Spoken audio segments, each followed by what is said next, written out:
तीसरा प्रश्न गुरुजी मेरा आपसे ये था कि जब राम लक्ष्मण का वनवास हुआ इन तीनों लोगों को, मैया सीता को, प्रभु राम और लक्ष्मण जी को, तो इनकी उम्र कुछ 18-20 साल रही होगी। किनकी? राम जी की, राम जी और लक्ष्मण जी की 16 वर्ष। 16 वर्ष। और जब ये 14 वर्ष का वनवास हुआ तो 16 और 14 हुए जाके 30 वर्ष। जब राम जी का वनवास हुआ उस समय राम जी की आयु थी 27 वर्ष। जी गुरुजी। तो 27 साल के राम जी और लक्ष्मण जी थे, तो गुरुजी उनकी दाढ़ी मूंछें नहीं आई थी। तो आप क्या चाहते हैं कि दाढ़ी मूंछ आ जाए?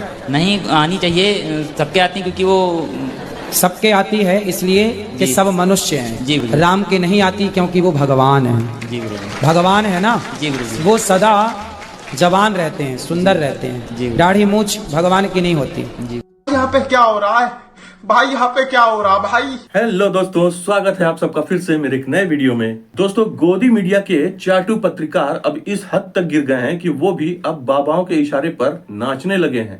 दोस्तों, आज इस वीडियो के लिए मैं ज्यादा कुछ नहीं कहूंगा, आप खुद ही देखिएगा और देखकर आप कमेंट में मुझे बताइएगा कि ये सब क्या है। और मेरी बेटी है, ये भी मेरी सुनती नहीं है ना पढ़ती है, बस फोन देखती है। अच्छा, ऐसा है। कितने बच्चे हैं आपके? एक ही है ये। अच्छा, तो उसके आसपास कोई और बच्चा नहीं है? नहीं। तो समस्या तो ये है ना कि बच्चों को बच्चे भी तो चाहिए ना खेलने के लिए, इसलिए आप और बच्चा दो उसको। जवाब देना है, शर्म करो दल्लो, शर्म करो। गुरुजी जी हमारे पति देव स्मोकिंग करत। सिगरेट पीते हैं? सिगरेट नहीं, बीड़ी धोकत। बीड़ी? बात करा करो बात।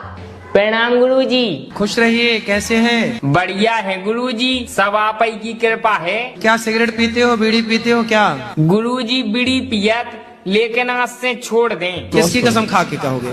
अपनी घरवाई की कसम खा के कह रहे हम छोड़ दें। क्या छोड़ दोगे? घरवाई को छोड़ दें। आज की बातें ना खुद में कॉन्ट्राडिक्ट करती हैं। कैसे? जैसे महाराज बोल रहे हैं पति परमेश्वर होता है, हिंदू धर्म में पति परमेश्वर है कि नहीं महाराज? मानते हैं? फिर उनके सामने नाचने में क्या परेशानी है? अब जब हम परमेश्वर के सामने नाच रहे हैं और पति के सामने नाचने में परेशानी है, महाराज कमाल कर रहे हैं आप 21वीं सदी में जी रहे हैं। आप यहाँ कैसे आए? रथ से आए हैं महाराज, या फिर कारवार से आए हैं? तो टेक्नोलॉजी का इस्तेमाल कर रहे हैं ना आप। ठीक है, मैं ब्राह्मण आदमी हूँ, मैंने भी संस्कृत पढ़ी है। आप बातें करते हैं 5000 साल पहले की और चीजें इस्तेमाल। आपने घड़ी कौन सी कंपनी की पहनी है महाराज? हमें जो दिया जाता है महाराज, तो पहन लेते हैं। अगेंस्ट क्यों बोलते हैं आप? मेडिकल साइंस के अगेंस्ट बोल रहे हैं। आपने सिस्टम ही बदल दिया पूरा कि भाई गाय के गोबर खाने से बच्चा पैदा हो जाएगा, या गोबर में जो गेहूं निकल रहा है। आपकी बातें महाराज तर्क संगत बिल्कुल नहीं है। मैं चाहता हूं कि जो आप कर रहे हैं कम से कम तर्क के साथ बोलें, फैक्ट के साथ बोलें। आप बोल रहे हैं 14 साल के लड़के ने जीमेल का आविष्कार किया है। आप बोल रहे हैं स्टीव जॉब्स के वो 1973 में आया था, एप्पल खा के दे दिया उन्होंने। कैसी बातें कर रहे हैं महाराज आप? ये सारी फैक्ट चेक करिए पहले, फिर बोलिए आप।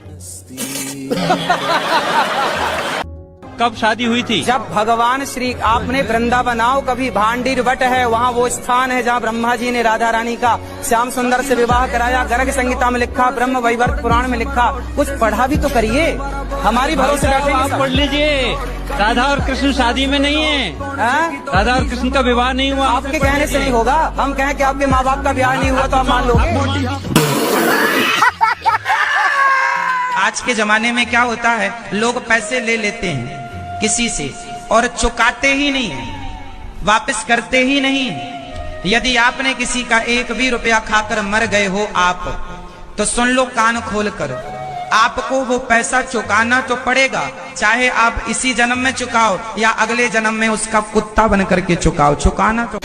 अरे कौन भौंक रहा है ये बदतमीज? गुरुजी हम भजन में मेरे जेठ का नाम आ जाता है, हम गाते हैं, गाना चाहिए या नहीं? क्या नाम है जेठ का? एक हो तो ना मानू, 5 जेठ हैं, 5 जन का भगवान का ही नाम है, हर भजन में आता है। फिर मुझसे रहा नहीं गया, मैं तो गाती हूँ गुरुजी। जेठ के लड़कों का नाम क्या है? लड़के भी 10 हैं। कितने लड़के के? गणेश है, नरेश। तो जिस जेठ का नाम आए, जैसे आपने गाया रघुपति राघव राजा राम, अब किसी का नाम है पावन, तो आप ऐसा बोल दिया करो, रघुपति राघव राजा राम, पप्पू के पापा सीताराम। नहीं सारुण के यहाँ कुछ तो गड़बड़ है, जरूर कोई ना कोई गड़बड़। और मेरे पति मांस मछली खाते हैं, उनको बहुत पसंद है। अच्छा, बात करा दो हमारी। कहाँ से हैं? बिहार, पटना से। पढ़े लिखे हैं? BSc math honours. वाह। स्वाद के लिए किसी जीव को मार डालना, क्या ये आपका दिल कहता सही है? ये मेरा दिल तो नहीं चाहता है। लेकिन अपने स्वाद के लिए किसी की हत्या ना कीजिए, ये गलत बात है। नहीं, आदमी नहीं खाया अभी तक। दोस्तों इस वीडियो को देखने के बाद मुझे तो एक ही बात समझ में आ रही है, मेरे मन में एक ही बात आ रही है कि देख तेरे संसार की हालत क्या होगा भगवान, कितना बदल गया इंसान। दोस्तों वीडियो अगर अच्छी लगी हो, पसंद आई हो तो प्लीज वीडियो को लाइक और चैनल को सब्सक्राइब करना मत भूलिएगा। अब मैं मिलता हूँ इसी तरह की एक और अच्छे और मजेदार वीडियो के साथ, तब तक के लिए आप अपना ख्याल रखें।